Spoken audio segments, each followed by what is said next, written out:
Hello friends, मैं सी अपनी चैन आपका स्वागत करता हूं आपके अपने यूट्यूब चैनल पर। दोस्तों, आज की वीडियो में यहां पर मैं आपको बताने वाला हूं टीडीएस ऑन प्रॉपर्टी। जब आप प्रॉपर्टी बाय करते हैं उस केस में जो है आपको टीडीएस डिपॉजिट कराने की रिक्वायरमेंट आती है। चालान कम स्टेटमेंट आपको फाइल करना होता है। इसके लिए जो है नया सेक्शन अब आ चुका है। इनकम टैक्स की ऑफिशियल वेबसाइट पर आपको सेक्शन चेक कर लेना है। और जो इसका फॉर्म था 26 क्यूबी, वो भी यहाँ पर चेंज हो गया है। अभी नया फॉर्म आपको देखने के लिए मिलेगा। तो प्रोविजंस यहाँ पर आपके 1 अप्रैल 2026 से एप्लीकेबल रहने वाले हैं। ये इनकम टैक्स की ऑफिशियल वेबसाइट है www.incometaxindia.gov.in। यहाँ पर आपको आकर इनकम टैक्स की जो ये सेक्शन है उस पर एक बार टिक कर लेना है। इसके रिगार्डिंग जो यहाँ पर आपका सेक्शन था 194 IA, वो अब यहाँ पर चेंज हो चुका है। यहाँ पर आने के बाद आप इसको कंपेरेटिव में भी एक बार रीड कर सकते हैं। टीडीएस का रेट क्या रहने वाला है, वैल्यू कितनी रहने वाली है, सब कुछ मैं यहाँ पर आपको बताऊंगा। वीडियो को एंड तक देखिएगा, ये वीडियो काफी शॉर्ट में रहने वाला है। अब यहाँ पर सर्च में आपको इस तरीके से सेक्शन डालकर सर्च कर लेना है। 194 IA यहाँ पर आपको देखने के लिए मिलेगा। उस वो जो यहाँ पर सेक्शन था उसको यहाँ पर जो है मॉडिफाई कर दिया गया है। उसके लिए जो सेक्शन है अब यहाँ पर 393 आपका रहने वाला है। पेमेंट और transfer of certain immovable property other than agriculture land, इस पर आपको क्लिक करना है। क्लिक करने के बाद यहाँ पर आपको पैरेलल वैसे तो रीडिंग भी देखने के लिए मिलेगी, पर मैं अब यहाँ पर आपको सेक्शन में दिखा देता हूँ 393। अब जब आप यहाँ पर 393 पर क्लिक करेंगे तो इसमें यहाँ पर सीरियल नंबर दिए गए हैं। ये कुछ कॉलम्स भी दिए गए हैं। कॉलम नंबर बी का मतलब है किस नेचर की पेमेंट हो रही है। कॉलम नंबर सी का मतलब यह है कि इसमें जो पेयर है यानी कि जो पेमेंट करने वाला पर्सन है, प्रॉपर्टी केस में जो बायर है उसकी लायबिलिटी आएगी। और कॉलम नंबर डी में जो है रेट की बात हो रही है कि इस रेट पर इस थ्रेशोल्ड लिमिट के अकॉर्डिंग आपको टीडीएस काटना है। जब आप इसको नीचे ड्रैग डाउन करेंगे तो उसमें सीरियल नंबर 3 आपको देखने के लिए मिलेगा।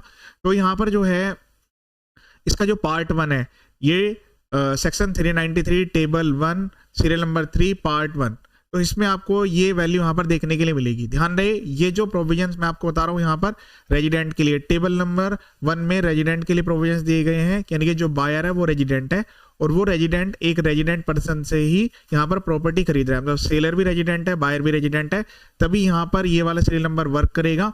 नॉन रेजिडेंट के लिए यहाँ पर जो है सेपरेट केस दिए गए हैं। ठीक है, तो यहाँ पर उसके लिए अलग टेबल्स दी गई है, वो मैं सेपरेट पार्ट में कवर करने वाला हूँ। तो इसके रिगार्डिंग मैंने यहाँ पर पीडीएफ डाउनलोड कर लिया। आप भी डाउनलोड पीडीएफ पर क्लिक करके इसको डाउनलोड कर सकते हैं। और इससे प्रीवियस भी मैंने सारे sections almost commission, rent, professional service, technical service, pair, सबके लिए सेपरेट वीडियो अपलोड कर दी है। मेरे यूट्यूब चैनल पर जाकर टीडीएस की प्लेलिस्ट है, उसको आप सेपरेटली देख सकते हैं। इनकम टैक्स एक्ट 2025 और इनकम टैक्स रूल 2026, इनके लिए सेपरेट वीडियो जल्दी आपको मिलने वाली है। तो यहाँ पर मैंने इसको डाउनलोड किया हुआ है। तो आज हम यहाँ पर कवर करने वाले हैं payment on transfer of certain immovable property other than agriculture land. ये आपको मैं आज यहाँ पर बताने वाला हूँ। तो इसमें जो लिमिट्स हैं वो कुछ इस तरीके से रहने वाली है। सबसे पहली बात तो ये है कि इसके लिए आपको अलग से टैन नंबर लेना नहीं होता है। आप अपने पैन कार्ड के बेस पर, अपने जो आपका पैन नंबर है उसी के बेस पर जो है आप यहाँ पर लॉगिन करते हैं पैन कार्ड के बेस पर। देन उसके बाद यहाँ पर इनकम टैक्स की साइट पे आपको जो फॉर्म है वो यहाँ पर भरना होता था 26 QB, वो चेंज कर दिया गया है। ओल्ड सेक्शन में यहाँ पर लिख देता हूँ 194 IA जो सेक्शन था इसके रिगार्डिंग। तो यहाँ पर अगर कंसिडरेशन, यहाँ पर नेचर ऑफ सम किस टाइप का है, कंसिडरेशन, तो ट्रांसफर के रिगार्डिंग जो कंसिडरेशन है वो इमूवेबल प्रॉपर्टी के regarding other than agriculture land, क्योंकि इसको सेपरेट क्लोज में कवर किया गया है। पर्सन, वो कौन से पर्सन यहाँ पर कवर होंगे जो कि यहाँ पर जो है टीडीएस डिडक्ट करने के लिए रिक्वायर्ड है अंडर सील नंबर 31। रेट जो है आपका वो 1% का रहने वाला है कि 1% आपको टीडीएस डिडक्ट करने की रिक्वायरमेंट आएगी।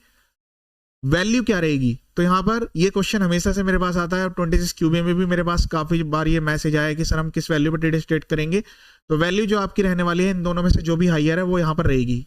इन दोनों में से जो हायर रहेगी कि जो भी ये कंसिडरेशन है प्रॉपर्टी के रिगार्डिंग, जो भी वैल्यू आप रख रहे हैं, जो भी सेल कंसिडरेशन है for the transfer of immovable property, और जो स्टैम्प ड्यूटी वैल्यू है, यानी कि स्टैम्प ड्यूटी का वैल्यू का मतलब ये है, हो सकता है एक ऐसी वैल्यू जिस पर आपको स्टैम्प ड्यूटी पे करनी है। जरूरी नहीं है कि आप ये स्टैम्प ड्यूटी वाली वैल्यू ही जो सेलर है उसको पे कर रहे हो। काफी केस में ऐसा भी देखा जाता है। कहीं पर क्या होता है कि प्रॉपर्टी के रेट्स जो है वो यहाँ पर कम होते हैं, लेकिन वहां पर स्टैम्प एक्ट के अकॉर्डिंग जो वैल्यू है वो ज्यादा रखी जाती है और उसी पर ड्यूटी पे करनी होती है। तो ये स्टैम्प ड्यूटी की वैल्यू एक तरीके से नोशनल वैल्यू है, लेकिन जब आप टीडीएस काटेंगे तो फिर आपको इसी वाली वैल्यू पर ही काटने की रिक्वायरमेंट आएगी। थ्रेशोल्ड लिमिट जो है इसकी वो 50 लाख रुपीज है। जैसे यहाँ पर जो है 50 लाख रुपीज से ये वैल्यू क्रॉस करेगी तो आपको पूरी वैल्यू पर टीडीएस काटना है। ठीक है, तो फॉर एग्जांपल आपकी जो वैल्यू है वो 60 लाख की है। ठीक है, तो आपको जो है पूरे 60 लाख पर ही टीडीएस डिडक्ट करने की रिक्वायरमेंट आएगी। इसमें एक और भी बात है कि हो सकता है कि ये यहाँ पर जो है 2 पर्सन मिलकर यहाँ पर ले रहे हो। अभी मैं इक्वल शेयर मान लेता हूँ, 30 लाख का दोनों का शेयर है। तो पहले क्या होता था कि काफी सारे पर्सन बच जाते थे, वो कहते थे कि हमारी वैल्यू तो 50 लाख से कम आ रही है तो हम यहाँ पर टीडीएस नहीं काटेंगे। नहीं, अब ये अमेंडमेंट हो चुका है। अब आपको बस प्रॉपर्टी की रिगार्डिंग देखना है। अगर प्रॉपर्टी की वैल्यू 60 लाख से ज्यादा क्रॉस कर रही है तो जो बायर है वो यहाँ पर एक या एक से ज्यादा जितने भी बायर हैं उनको अपने अपने पार्ट पर अपने रेशो का जो टीडीएस है वो डिडक्ट करना है और उसको डिपॉजिट करना है। मल्टीपल बायर मल्टीपल सेलर्स के रिगार्डिंग में कैसे फॉर्म भरना है उसके लिए मैंने 26 क्यू भी तो भरा हुआ है। इसके रिगार्डिंग नया जो फॉर्म है वो नोटिफाइड हो चुका है और जल्दी ही मैं इसके रिगार्डिंग यहाँ पर आपको नए फॉर्म की वीडियो भी प्रोवाइड करूंगा। इसमें एक और भी पॉइंट यहाँ पर अमेंडमेंट आ चुका है कि जब यहाँ पर आपका जो बायर है और जो सेलर है, ठीक है, ये दोनों यहाँ पर ये प्रोविजंस तब लगता था जब यहाँ पर दोनों रेजिडेंट है, ठीक है, इनका रेजिडेंट होना जरूरी था। तो उस केस में क्या होता था कि पैन के बेस पर ही टीडीएस डिडक्ट किया जा सकता था। अब ये नया अमेंडमेंट आ चुका है कि अगर यहाँ पर जो आपका बायर है वो रेजिडेंट है और जो आपका सेलर है वो यहाँ पर नॉन रेजिडेंट है, ठीक है, तो उस केस में भी क्या होगा, 1 अक्टूबर से आपको ये रिलैक्सेशन दे दी गई है कि आप जो है पैन बेस्ड टीडीएस काट सकते हैं। अभी तो आपको क्या है कि 10 पे काटना पड़ेगा, ये 1 अक्टूबर से लागू हो जाएगा। फिलहाल अभी 10 के बेस पर ही टीडीएस डिडक्ट करने की रिक्वायरमेंट यहाँ पर आएगी।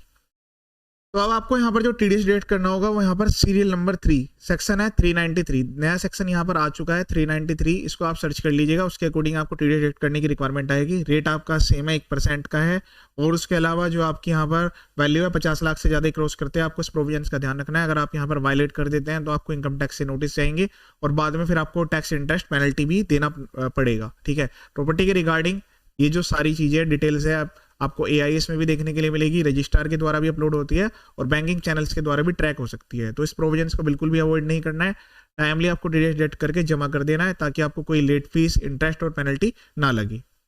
इसके अलावा टीडीएस के हर प्रोविजंस के लिए मैंने सेपरेट वीडियो यहाँ पर अपलोड कर दिया है। प्लेलिस्ट में आप जो है टीडीएस प्लेलिस्ट 20 जो आपकी लेटेस्ट इनकम टैक्स के अकॉर्डिंग है, नया सेक्शन है, उसके लिए यहाँ पर आप एक्सेस कर सकते हैं। इनकम टैक्स की काफी सारी वीडियो यहाँ पर आने वाली है। अलावा जीएसटी और इनकम टैक्स के यहाँ पर काफी सारे वीडियो ऑलरेडी अपलोड किए गए हैं। चैनल का पर्पज फुली एजुकेशनल है, वीडियो को शेयर करें ताकि सभी को उसका बेनिफिट मिल जाए। ये वीडियो देखने के लिए थैंक यू सो मच।